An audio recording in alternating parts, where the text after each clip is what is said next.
Hello guys, तो चालू करते हैं। हम किस चीज़ का रिवीजन करने वाले हैं? स्टैंडर्ड कॉस्टिंग की एक बेस्ट स्ट्रेटजी बताने वाला हूँ। 10 मिनट के अंदर मैं आपको पूरा स्टैंडर्ड कॉस्टिंग कैसे बेस्ट तरीके से रिवाइज किया जाए वो हम लोग इस पर्टिकुलर वीडियो के अंदर देखने वाले हैं। सबसे पहले आप लोगों को क्या करना है? सबसे पहले आप लोगों को एक तो अगर रिवीजन लेक्चर चाहिए तो आप इस QR को कर लीजिए स्कैन। 1 घंटे का प्रॉपर स्टैंडर्ड कॉस्टिंग का रिवीजन लेक्चर है। अगर आप लोगों को हैंड रिटन नोट्स जो मैंने अभी हाल बनाए हैं पूरे के पूरे एक full fledged 1 shot revision notes है, अगर वो आपको चाहिए तो आप ये जो नीचे दिया हुआ QR है इसको स्कैन कर लीजिए। इससे आप इस पूरे PDF को आप डाउनलोड कर सकते हो जिसको अब हम डिस्कस करने वाले हैं। स्टैंडर्ड के अंदर सबसे पहली चीज़ जो बहुत ही इंपॉर्टेंट है जो आप लोगों को याद रखनी वो ये है कि स्टैंडर्ड कॉस्टिंग में आपको फॉर्मूला याद करना है तो सब लोग बोलते हैं, लेकिन एक इंपॉर्टेंट चीज़ जो आपको याद रखनी वो है प्रेपरेशन ऑफ द क्वेश्चन। फॉर्मूले से ज़्यादा इंपॉर्टेंट है क्वेश्चन का प्रॉपर तरीके से प्रिपरेशन करना। क्वेश्चन में स्टैंडर्ड आर क्या होंगे, स्टैंडर्ड क्वांटिटी क्या होगी, इन सब का प्रिपरेशन किए बिना अगर आपने सिर्फ फॉर्मूले लर्न कर लिए आप स्टैंडर्ड कॉस्टिंग के क्वेश्चंस एग्जाम में सॉल्व ही नहीं कर पाओगे। बहुत अच्छा तरीका है, कैलकुलेटर लो और हर क्वेश्चन का प्रिपरेशन करना चालू कर दो।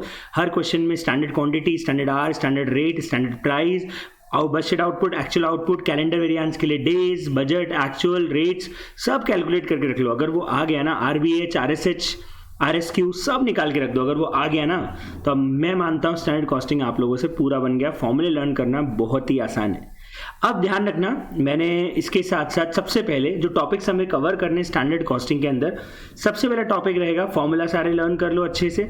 मटेरियल के टोटल मिला के हैं 6 वेरिएंसेस, 5 वेरिएंसेस, लेबर के 6, वेरिएबल के 3 और फिक्स ओवरहेड के 6 वेरिएंसेस। इसमें ध्यान रखने का है फिक्स ओवरहेड में आपको फॉर्मूले दोनों लर्न करने अच्छे से, आउटपुट वाले भी और आर वाले भी। अब एक और चीज़ इंपॉर्टेंट जो स्टैंडर्ड में आपको आनी चाहिए वो है स्टैंडर्ड क्वांटिटी और स्टैंडर्ड आर को निकालना, क्योंकि अगर ये दोनों निकालना नहीं आता तो आप स्टैंडर्ड कॉस्टिंग को ढंग से कर ही नहीं सकते हो। तीसरा इंपॉर्टेंट पार्ट है और वो है रिवर्स क्वेश्चंस को अच्छे से करना। जब आपको वेरिएंस दे दिया जाए और उल्टे में वो आपसे स्टैंडर्ड क्वांटिटी, स्टैंडर्ड आर ये सब पूछे तब आपको क्वेश्चंस करना आना चाहिए। कॉम्प्रिहेंसिव क्वेश्चंस बहुत सारे करने पड़ेंगे आपको स्टैंडर्ड कॉस्टिंग के अंदर, जिसमें मटेरियल, लेबर, फिक्स, वेरिएबल सबके मिक्स क्वेश्चन एक साथ वेरिएंसेस के अंदर आ जाते हैं। एक और चीज ध्यान रखना है, जब वो लोग ओवरहेड वेरिएंस पूछते हैं तो वो लोग पसंद करते हैं वेरिएबल और फिक्स ओवरहेड को साथ में पूछना, तो आपको वो भी अच्छे से आने चाहिए। अब मैंने आप लोगों को जब स्टैंडर्ड कॉस्टिंग पढ़ाया था सबसे पहले थ्योरी में बताया था कि स्टैंडर्ड कॉस्टिंग होता क्या है, तो एक थ्योरेटिकल क्वेश्चन बनता है इसमें, what exactly is the system of standard costing और process of standard costing.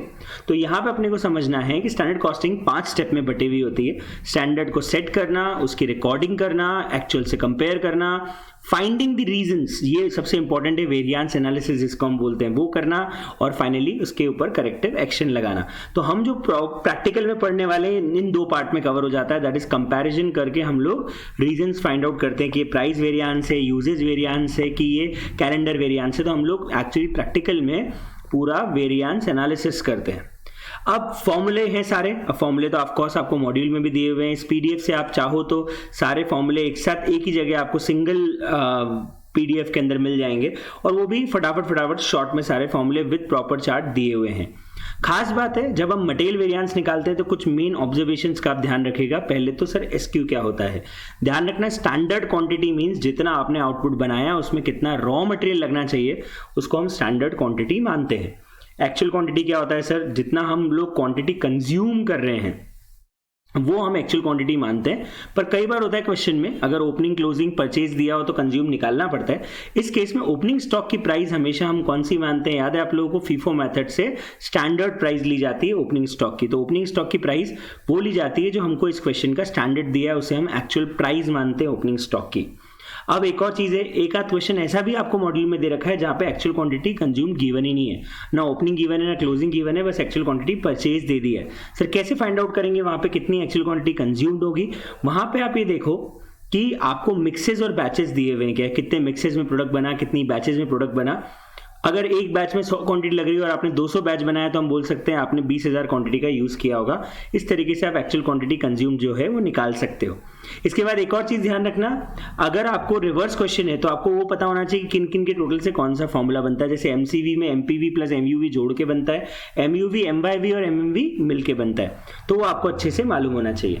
Labour के भी सारे फॉर्मूले दिए। अब लेबर में ध्यान रखने वाली बात है, 2 फॉर्मूले की सीरीज बनती है, एक बनती है विदाउट आइडल टाइम और एक बनती है with idle time. With idle time की खास बात ये है कि यहाँ पे 6 हो जाते हैं और अगर विदाउट आइडल टाइम है तो 5 ही वेरिएंस रहते हैं। अभी होता क्या है विद आइडल टाइम और without idle time labour variances, अगर क्वेश्चन में विदाउट आइडल टाइम दिया है तो ये वेरिएंसेस के फॉर्मूले एग्जैक्टली मटेरियल से मिलते जुलते हैं। बहुत ईजी है, जहाँ जहाँ क्वांटिटी है वहाँ आर आ जाएगा, जहाँ जहाँ प्राइस है वहाँ रेट हो जाएगा। लेकिन हाँ, अगर इसमें आइडल टाइम आ गया, क्वेश्चन में अगर आइडल टाइम आ गया जो कि आने के चांस ज़्यादा हैं एग्जाम में, तो लोग फिर ध्यान रखना लेबर के 2 नहीं 3 टुकड़े हो जाएंगे बेटा। रेट, आइडल और एफिशिएंसी 3 पार्ट में लेबर वेरिएंसेस को बांटना पड़ेगा। ध्यान रखना एक्चुअल आर वर्कड और पेड का जो डिफरेंस होता है वही आइडल टाइम होता है। जैसे एक वर्कर फैक्ट्री में 10 घंटे आया लेकिन काम 8 घंटे किया तो हम बोलते हैं 2 घंटे का वर्कर ने आइडल टाइम कर दिया। तो कुछ फॉर्मूले में वर्कड यूज होता है, कुछ फॉर्मूले में पेड यूज होता है। तो आपको अच्छे से मालूम होना चाहिए किसमें वर्कड यूज होता है, किसमें पेड यूज होता है। जैसे लेबर कॉस्ट वेरिएंस में हम पेड यूज करते हैं, रेट में भी पेड यूज करते हैं, आइडल में पेड और वर्क का डिफरेंस हो जाता है। और इसके अंदर जितने भी वेरिएंसेस है इन सब वेरिएंस में हम लोग वर्कड का यूज करते हैं। आरएसएच भी वर्कड से निकलता है और एएच भी वर्क से ही निकलता है। तो इन सब जगह पे होता है वर्कड, यहाँ आर वर्कड और पेड का डिफरेंस, और यहाँ पे हम लोग आर्स पेड यूज करते हैं। ये लेबर आइडल टाइम वेरिएंस में आप ध्यान रखना। लेबर आइडल टाइम के बाद ऐसा कैसा वेरिएबल ओवरहेड कॉस्ट वेरिएंस होता है और फिक्स ओवरहेड कॉस्ट वेरिएंस होता है। ध्यान रखना वेरिएबल ओवरहेड कॉस्ट वेरिएंस के फॉर्मूले exactly fix overhead cost variance से मैच होते हैं, सिर्फ एक को छोड़ के, और वो है एक्सपेंडिचर वेरिएंस। अगर आप एक्सपेंडिचर वेरिएंस निकालने जा रहे हो वेरिएबल के अंदर तो फिक्स के अंदर, दोनों में फर्क बताता हूं।